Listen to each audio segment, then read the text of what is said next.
Of communication between both parties, यानी दोनों parties के बीच में जो बातचीत होती है उसका एक रिकॉर्ड है ना। रिकॉर्ड समझते हैं ना, जैसे मान लें हमारी आपकी बातचीत जो हुई लिखित में है तो रिकॉर्ड में हुई, that is the preservation of communication. हमारे आपकी जो बीच बातचीत हुई, इसे हम अभी बतिया लिए, कल के डेट में आप कहेंगे कि सर ये तो हमारी बातचीत ही नहीं आपसे हुई, झूठ बोल रहे हैं आप। लेकिन अगर रिटर्न मैसेज अगर हम आपको डाले हुए हैं, रिटर्न लिख के दिए हुए हैं, तो प्रूफ होता है, and that is the meaning of preservation. समझ में आ रहा है ना, टर्म्स को खाली समझिए बस। हालांकि मेन पर्पस है लिखने सिखाना। अब उसकी थोड़ा सा कहानी इसमें समझ लीजिए। दे में ब्रिंग फ्रेंड्स और relatives closer together. Obviously friends, जैसे मैं आपको पत्र लिखता हूं, आप भी मुझे पत्र लिखेंगे, तो क्लोजर रिलेशनशिप, इंटीमेट होता है, घनिष्ठता आती है। उसके बाद दूसरा क्या है, इनरिच प्रोफेशनल रिलेशनशिप। जैसे मान लेते हैं मैं बुक का होलसेलर हूं, आप उसके रिटेलर हैं, आप हमसे लेते हैं, मैंने पत्र के माध्यम से मेरे यहाँ से माल मंगाते हैं, आप बेचते हैं, तो ऑटोमेटिक इनरिच, इनरिच मतलब क्या होता है, समृद्ध, यानी कि हमारा संबंध आपसे समृद्ध होगा। और provide a means of self expression, और सेल्फ एक्सप्रेशन की भावना, यानी कि मेरे मन में क्या चलता है आपके प्रति, मैं क्या सोचता हूं आपके लिए, मेरी अभिव्यक्ति क्या है, ये सब लिखेंगे तब ना समझ में आएगा कि अरे आपको तो हम कुछ नहीं समझते थे, लेकिन आप तो छुपे रुस्तम हैं। तो इस तरह की जो बातें होती हैं, सेल्फ एक्सप्रेशन, ये सब चीज आपको लेटर राइटिंग में समझ में आता है। It is the exchange of written और प्रिंटेड मैसेज। रिटन लिखित और प्रिंटेड जो हम प्रिंट करके भेजते हैं या लिख के भेजते हैं, ये क्या चीज होता है, एक एक्सचेंज होता है, आप भी हमें देते हैं, हमें भी आप देते हैं। तो these are the definitions of letter writing. Letter writing से संबंधित कुछ बातों का ध्यान रखना था, मतलब समझने के लिए, ताकि आप इन फ्यूचर अगर आप इसे हिंदी में या इंग्लिश में अगर इसे डिफाइन करना चाहें तो आप क्या क्या कर सकते हैं, उसमें कुछ चीजों का ध्यान रखना है। ये एक आर्ट है, एक मैसेज है जो एक व्यक्ति से दूसरे व्यक्ति को इंफॉर्मेशन कंटेन करते हुए दिया जाता है। ये प्रिजर्वेशन ऑफ कम्युनिकेशन को प्रमोट करता है लेटर राइटिंग। और क्या करता है, हमारे फ्रेंड्स रिलेटिव को इंटीमेट करता है, संबंधों को इनरिच बनाता है, प्रोफेशनल संबंधों को समृद्ध करता है। उसके बाद क्या है, ये एक एक्सचेंज है रिटन और प्रिंटेड मैसेज का। क्लियर हो गया सब बात। आप इसके मन में letter writing, if anybody ask you what do you mean by letter writing, then you should answer like this. ठीक है ना, समझ में आ गया ना, इसलिए मैंने यहां पे डाल दिया। उसके बाद आप यहां देखेंगे कि कुल मिला के मोटा मोटी हम लोग 3 तरह के लेटर राइटिंग को स्टडी करते हैं। पहला हमारा होता है पर्सनल लेटर, जो हम अपने मम्मी पापा फ्रेंड्स इस सबको भेजते रहते हैं, ठीक है। दूसरा होता है हमारा ऑफिशियल लेटर, और तीसरा होता है बिजनेस लेटर। मिलता जुलता ये दोनों रहता है, कभी कहीं कहीं पर लिखा रहता है ऑफिशियल लेटर तो बिजनेस लेटर नहीं, लेकिन हमने तीनों का जिक्र यहाँ पे कर दिया है। हिंदी में भी दे दिया है। एक ऑफिस से दूसरे ऑफिस में, सपोज दैट मान लेते हैं अभी गृह मंत्रालय भेजेगा वित्त मंत्रालय को कोई पत्र, तो वो कौन सा टाइप का लेटर होगा, ऑफिशियल लेटर होगा। जो कि ऑफिस टू ऑफिस, यानी ऑफिस टू ऑफिस में आपको डिकोरम मेंटेन करने होते हैं, उसका जो क्या कहते हैं उसको, protocols you will have to maintain the protocols in official letter, ठीक है ना। जैसे मान लेते हैं पर्सनल लेटर में मैं आपको पूछता हूं कि आपका क्या हालचाल है, आपका बच्चे का नाक का दर्द ठीक हुआ कि नहीं हुआ, इसमें आप ऑफिशियल लेटर में नहीं पूछ सकते, वित्त मंत्रालय नहीं भेजेगा उसको कि आपके बच्चे का नाक जो बह रहा था वो ठीक हुआ कि नहीं हुआ। इस तरह की बातें आप उसमें नहीं लिख सकते हैं। बिजनेस लेटर क्या होता है, जो एक मर्चेंट से दूसरे मर्चेंट में, एक व्यापारी दूसरे व्यापारी को, आप होलसेलर हैं हम रिटेलर हैं, मैं आपसे माल खरीदना चाहता हूं तो I have to write a letter, है ना, and this particular letter is under business letter के अंदर आते हैं। वो आया समझ में कुछ बातें, बस केवल ना रिकॉल कर रहा हूं मैं, ये पढ़ा नहीं रहा, ये पढ़ाने की कोई बात भी नहीं है, रिकॉल हो रहा है ये आपके पास। सब हिंदी में भी लिख दिया है मैंने ताकि आपको सुविधा हो पढ़ने में, आपको मैंने भेज दिया। अब यहां से आता है लेटर को कैसे लिखते हैं, कौन कौन से पार्ट होते हैं, उसमें से 5 पार्ट जनरली होता है। सबसे पहला पार्ट होता है हेडिंग पार्ट, क्योंकि सबको बताया हुआ पहले से, जो लोग नहीं पढ़े थे उनके लिए थोड़ा नया होगा। रेगुलर क्लास में हम सब इस सब के बारे में डील कर चुके हैं, आपको लिखा चुके हैं, याद होगा आपको। क्लास में आप आते थे तो आपको सबको हम लिखाते थे, वो सारी बातें इस भाषा से मिलती जुलती होगी, चूंकि यही पढ़ के मैंने आपको पढ़ाया है। यहां पे हमारी मजबूरी रहती है कि एक ही दिन में सब कुछ खत्म करना होता है। अगर हम एक को चीज लिखना और लिखाना शुरू कर देंगे तो फिर वो कभी नहीं हो पाएगा। लेटर राइटिंग एक दिन में नहीं होने का, लेकिन एक दिन होने का। समझे कितनी अच्छी बात निकल गई मुंह से। मतलब ये एक दिन में नहीं होता है, लेकिन एक दिन जरूर होता है। अगर आप लिखने का कोशिश करते रहेंगे, you will have to try your level best, then you will have to achieve your target. आपको एक टारगेट अचीव करना होगा, आप करेंगे, लेकिन totally depends upon your practice, because practice makes you perfect. The more you practice, the more you learn, the more you write. That means कि आप जितना प्रैक्टिस करोगे उतना अच्छा आप लिख सकते हो। तो सबसे पहला पार्ट हमारा होता है हेडिंग। हेडिंग पार्ट में क्या क्या आते हैं वो यहाँ पे हम चर्चा करेंगे। दूसरा पार्ट हमारा होता है सैल्यूटेशनल।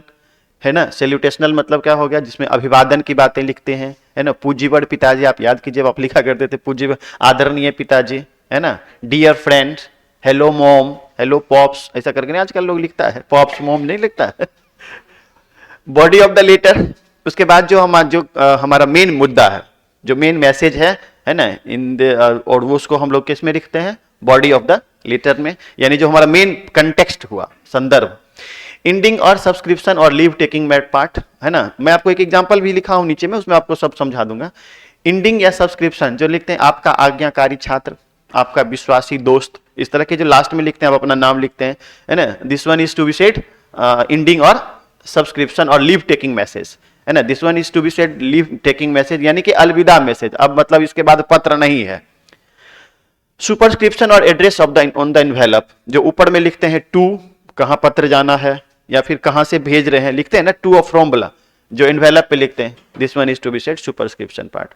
तो ये सारा पार्ट है यहां पर, और जिसकी चर्चा हम यहाँ पर एक लेटर में जो लिखे हैं उसको हम आपको दिखा के कर सकते हैं। यहाँ पे आपको लेटर एक पत्र में एक ही पेज में लिखना है, ठीक है। जब भी आप एग्जामिनेशन में करना तो एक पेज में लिखना, आधा ही पेज करके नहीं करना, चाहे एप्लीकेशन हो चाहे लेटर हो। लेकिन मैं आपको सजेस्ट करूं कि दोनों में से एक ही क्वेश्चन लिखना होता है, और आपको लिखना चाहिए एप्लीकेशन न कि लेटर।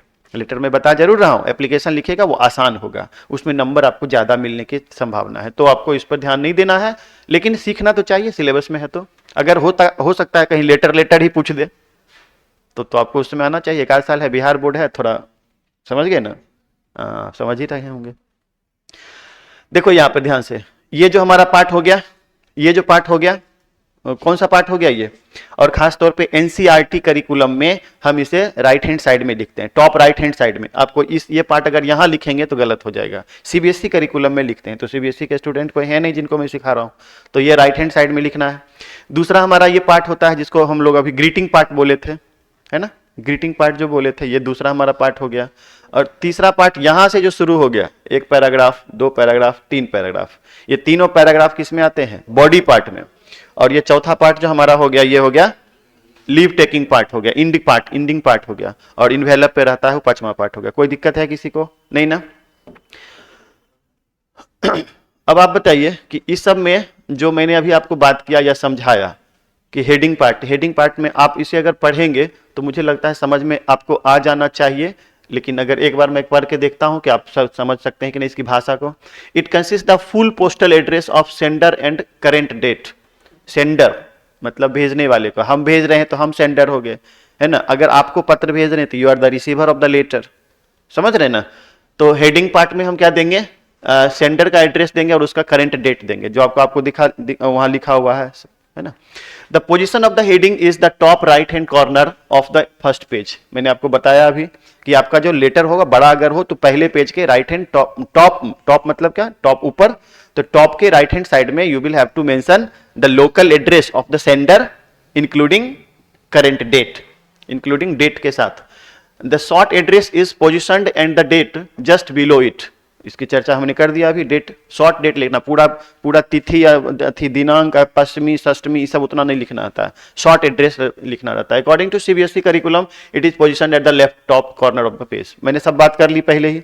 तो अब बताइए कि अगर मेरे बताने के बाद भी तो इतना ही बात यहाँ लिखा हुआ मिला, इसी चीज को अपनी भाषा में हम भी लिखा सकते थे, अपनी भाषा में बोल सकते हैं, आप भी बोल सकते हैं, 2 बार 3 बार पढ़ेंगे तो धीरे धीरे इसी तरह से प्रैक्टिस करते करते करते आपके दिमाग में वो आता है, इंग्लिश कम्युनिकेशन, इंग्लिश रिटेन, और आप उसको अपने अक्षर से कॉपी पे उतारते हैं।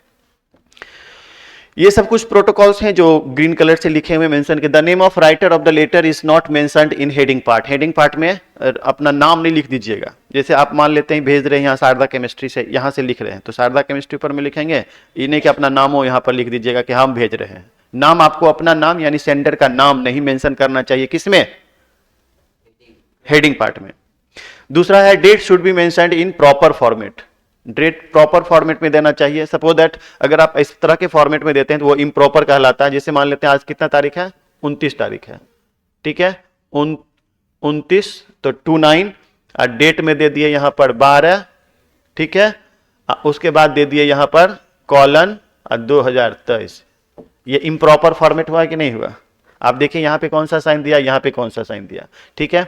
अगर 5 तारीख है तो आप लिखेंगे ऐसे करके 5 12/2023, ये एक सही फॉर्मेट हो सकता है, लेकिन अगर आप लिखते हैं 5/12/2023 तो ये एक गलत फॉर्मेट हो जाएगा। आ रहा समझ में ना? तो ये एक प्रॉपर फॉर्मेट में आपको मेंशन करना चाहिए इन सब चीजों को। ठीक है, आगे बढ़ते हैं। सैल्यूटेशनल और ग्रीटिंग पार्ट। सैल्यूटेशन आप सबको अलग अलग करेंगे, है ना? आप किसी दोस्त को लिख रहे हैं तो पूज्यवर दोस्त नहीं लिखेंगे, है ना? पूज्यवर दोस्त लिखेंगे नहीं लिखेंगे। अगर पापा को लिख रहे हैं तो है हाय पापा, ऐसा करके थोड़ा उचित नहीं लगता है ना? थोड़ा प्यार में लोग बोल लेते हैं, लेकिन हेलो पापा, हाय पापा, आजकल तो पॉप्स, मॉम, क्या क्या चलता है, डैड नहीं। लेकिन अपने संस्कार को, हालांकि एक चीज आपको इसमें आपको मिलेगा कि इंडियनलिज्म, भारतीयता को फॉलो नहीं करना, क्योंकि ये हम अपनी भाषा में नहीं लिख रहे, ये हमारा नहीं कल्चर है। हमारा कल्चर तो पूज्यवर पिताजी वाला हिंदी में है, लेकिन हम उसकी बात नहीं कर रहे हैं, तो अभी हम यूरोपियन कल्चर की बात कर रहे हैं। तो इसलिए एक चीज आप इसमें गौर करना, नीचे में लिखा हुआ है ऑनर्ड सर और रिस्पेक्टेड सर आर इंडियनलिज्म, ये भारतीयता को बताते हैं, which should be avoided, जिसको अवॉइड करना चाहिए खासतौर पे अपने लेटर में। लेकिन चलता है, इतना कुछ ध्यान नहीं देना है इसमें, समझ गए ना? अब किसके लिए क्या क्या यूज करना है, जैसे मैरिड लेडीज को लिख दें, शादीशुदा किसी महिला को तो डियर मिसेस शर्मा, इस तरह से फॉर्मेट, यानी बहुत सारे फॉर्मेट आपको इसमें दिए हुए हैं। फ्रेंड्स को देना है तो डियर मोहन दे सकते हैं, उसका प्यारा नाम, जैसे मोहन बोलते हैं, तब फ्रेंड में तो आपको चलता है थोड़ा सा उसमें इंटीमेसी को दिखाने के लिए, जैसे आप उसको बोलचाल की भाषा में मोहू बोलते हैं, मोहन है तो मोहू, है ना? ऐसा नहीं बोलते हैं। चेतन है तो चीतो, ऐसा कर करके नहीं बोलते हैं। तो इस तरह से आप उसको डियर मोहू बोल सकते हैं, मतलब इस तरह के आप ना इंटीमेटेड रिलेशन, रिलेटिव वर्ड का प्रयोग कर सकते हैं। आगे बढ़े। रिटन इंग्लिश है तो आप इसी तरह से। और उसके बाद क्या आता है, इसके बाद आता है हमारा लीव टेकिंग पार्ट। तो लीव टेकिंग पार्ट में क्या क्या दे सकते हैं, किसके लिए क्या दे सकते हैं। पर्सनल लेटर में योर्स सिंसियरली, है ना? योर सिंसियरली नहीं दीजिएगा, योर्स, क्योंकि योर्स अगर आप दे दीजिएगा तो फिर नीचे में अपना उसका नाम दीजिएगा जो आपका भेजने वाला है ना? ये जो मैं सेंडर का नाम जो लिखना है वो यहीं पे लिखना है, वहां ऊपर में एड्रेस पार्ट में, या फिर एड्रेस पार्ट कहते हैं, ऊपर में जो हेडिंग पार्ट था ना उसमें नहीं लिखना है। इस तरह से कई फॉर्मेट दिए हुए हैं। योर्स अफेक्शनेटली, यानी कि आपका स्नेहशील, इस तरह की बहुत सारी चीजें हैं जो आपको, आप अगर योर लविंग सिस्टर, मतलब उनकी बहन है तो आप योर लविंग सिस्टम, आपका मतलब तुम्हारी बड़ी बहन, तुम्हारी प्यारी बहन, इस तरह से ना आप लिख सकते हैं। लेकिन ये सब डिपेंड करेगा कि आपका सेंडर कौन है और रिसीवर कौन है। अब मान लेते हैं कि आप भेज रहे हैं अपनी बहन को, तब ना आप कहेंगे कि मैं आपका बड़ा भाई हूं, your loving brother, your loving Elder brother. लेकिन अगर आप मान लेते हैं भेज रहे हैं भाई को, बहन आप बहन है और भाई को भेज रहे हैं तो ब्रदर कैसे लिखेंगे, आप तो सिस्टर लिखेंगे फिर। तो ये सब आपको ध्यान देना होगा। सुपरस्क्रिप्शन और एड्रेस ऑफ द इन्वेलप, है ना? Upper part of your envelope, है ना? ये इसमें टू एंड फ्रॉम फॉर्मेट में इसे मेंशन किया जाता है। टू में भेजा, टू जिसको आप भेज रहे हैं यानी रिसीवर ऑफ द एड्रेस, और फ्रॉम में अपना यानी कि sender of the address mention होता है। तो अब ये समझ में आ गया होगा, ठीक है? उसके बाद write a letter to your friend Ramu describing what you want to do in your life, अपने लाइफ में क्या बनना चाहते हैं उस पर हमें ये पत्र लिखना है। और ज़्यादा समय हो गया असल में, रिकॉर्डिंग थोड़ा सा इस बार गड़बड़ हो गया, चलिए कोई बात नहीं, जो हुआ सो ठीक है। Describing your ambition in life, आप अपने जीवन के लक्ष्य के बारे में अपने दोस्तों को बताइए। तो उसमें करना क्या है, आपको सब कुछ मुझे बता ही दिया, ये लिखना है। इसको थोड़ा सा पढ़िएगा और इसमें आपको किन किन चीजों का ध्यान रखना है, सो थोड़ा सा आप यहां पर नजर डालिए। सपोज दैट आप एक लेटर लिख रहे हैं, है ना? तो आपको थोड़ा इंडेंटिंग छोड़ना है चारों तरफ, 0.25 cm, यानी कि आपको इंडेंटिंग छोड़ना है, इधर भी, इधर भी, इधर भी और इधर भी।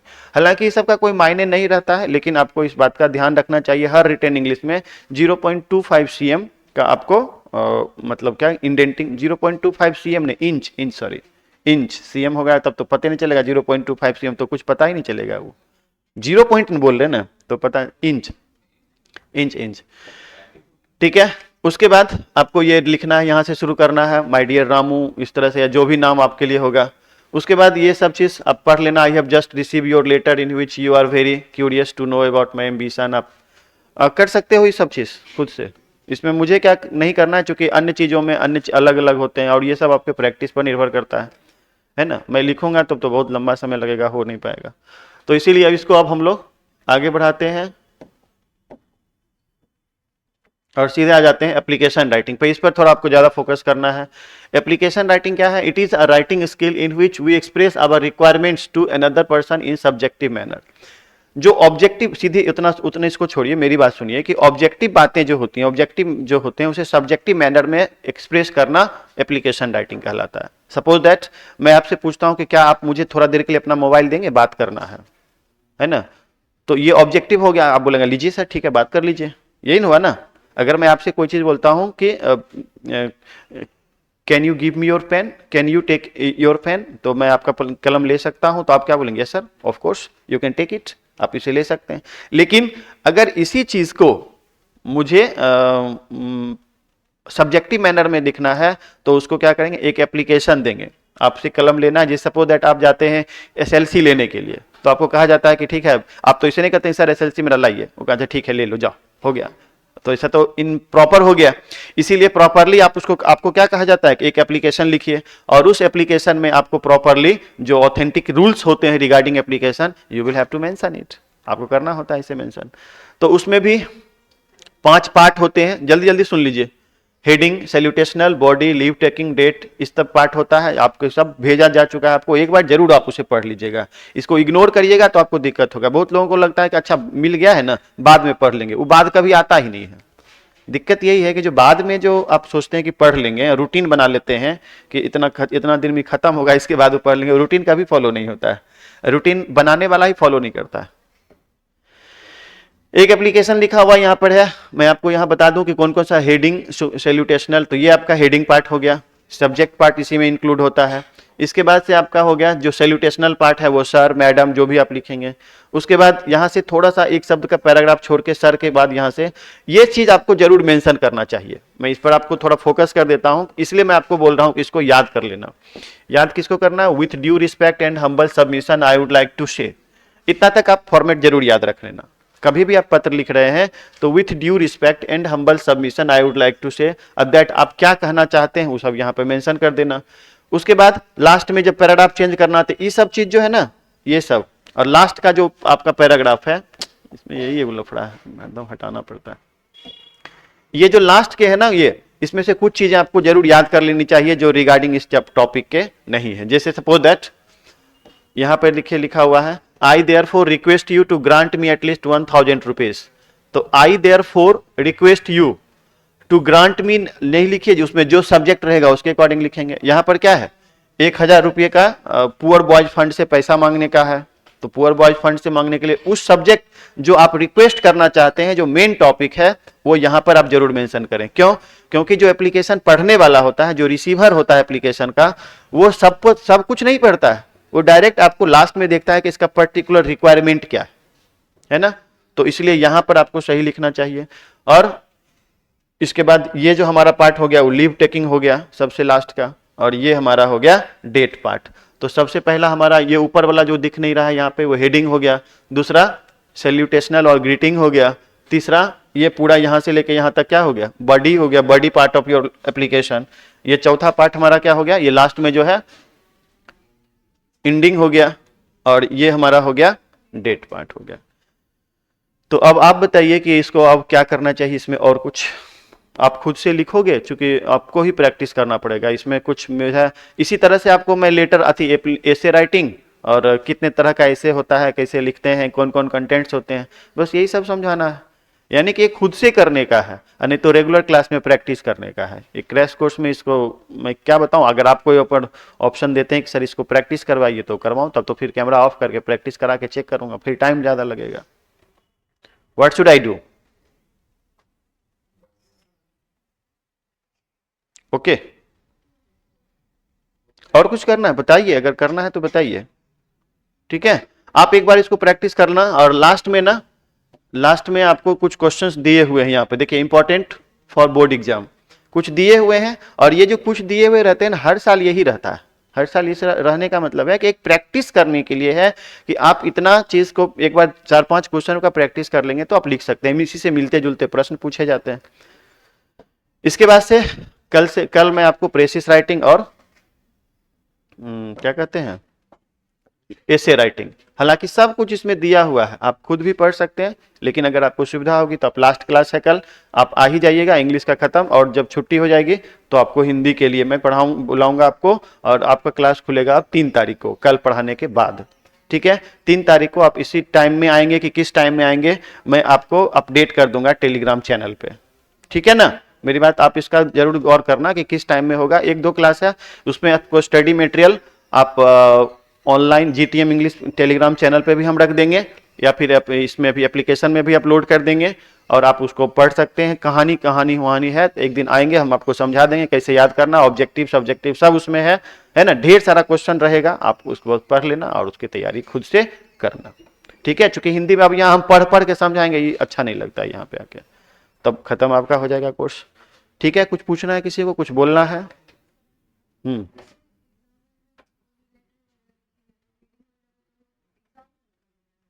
एग्जाम के क्वेश्चन के अकॉर्डिंग देना होगा, क्वेश्चन के अकॉर्डिंग देना। अच्छा, वो हेडिंग जो है वो एग्जाम हॉल लिखेंगे, वो नहीं, ऐसा कुछ नहीं है, वो सब कोई मैटर ही नहीं करता, कुछ भी, हाँ कुछ भी, गौतम निवास फलना निवास फलना कुछ भी दे सकते हैं, ऐसा कुछ नहीं है, कोई ये मैटर कुछ नहीं होता है वो, यानी ये कोई इश्यू नहीं है। अगर आप एग्जामिनेशन हॉल भी दे देते हैं तो भी चलेगा, लेकिन ऑथेंटिकली ये लिखना नहीं चाहिए। आप कुछ पर्टिकुलर एड्रेस लिखिए, चूंकि वो कह नहीं रहा है कि आप एग्जामिनेशन हॉल से लिखिए, ये थोड़ी कह रहा है कि आप एग्जामिनेशन हॉल में बैठ के लिखिए, है ना, वहीं से तो आप पत्र भेज नहीं रहे हैं, तो इसलिए आप अपना एड्रेस दीजिए, आप अपने हिसाब से, इसे डजंट मैटर। और किसी को कुछ सवाल करना है, पूछना है? नहीं ना, चलिए ठीक है फिर तो, थैंक यू सो मच।